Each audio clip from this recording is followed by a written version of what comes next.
Hello, everyone.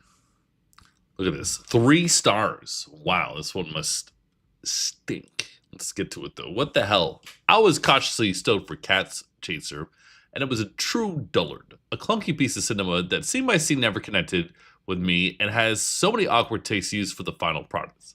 On paper, I love it. It's directed by Abel Ferrara, who remains one of the coolest people I've ever interviewed, and it's based on an Elmore Leonard book.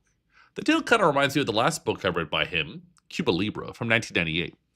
Both tales look at an American white guy coming down to a Caribbean country and getting into shenanigans.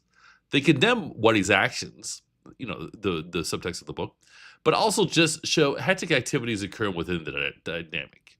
Looking at the Kelly McGillis was the best thing about this movie. She was big in the 80s, famously being Tom Cruise's love interest in Top Gun, and I got the chance to see her play Mrs. Robinson on stage 20 years or so ago. Peter Weller is on top of things. It has a bozo buddy/enemy in Apocalypse Now's Frederick Forrest, who basically sucks here. But what really sucks is the villain of this film. Charles Durning plays our arch baddie, and at no point does he seem like a guy to eventually just walk over at some point. Sure, save it for near the ending. He sucks. He looks like a loser version of Robert Prosky as the chief gangster villain in Michael Mann's Thief. I had read that this movie sucks, but I didn't want to believe. But now I truly know that it does.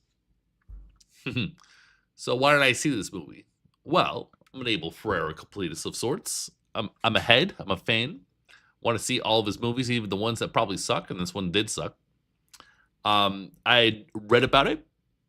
As I read about most Abel Ferrara films in Brad Stevens' book on Abel Ferrara, The Moral Vision. And, I read that this year, finished it, I don't know, a month or two ago. Thought it was groovy. But how I was able to see this film was I was at House of Targ, a bar here in Ottawa. And they had a physical media market. They call us the Dead Maniacs. I don't know what it is. Whatever. People were selling stuff. People were selling VHS, and I was able to scoop up a tape of this. And that's crazy. So I paid $5 for this tape, and then I went on eBay and saw someone was selling it for $100. So that's good to know. I've got something valuable. Even though the movie sucks, I'm sure there weren't too many copies of this made, and there's not too much demand for it. I doubt we'll see like a fancy cinematograph Blu-ray of this. I certainly hope they don't do that. And, I don't know what else to tell you. I was just so... I feel like a good movie was here. Maybe the producers messed it up or a producer messed it up. But that's just like an easy thing to say.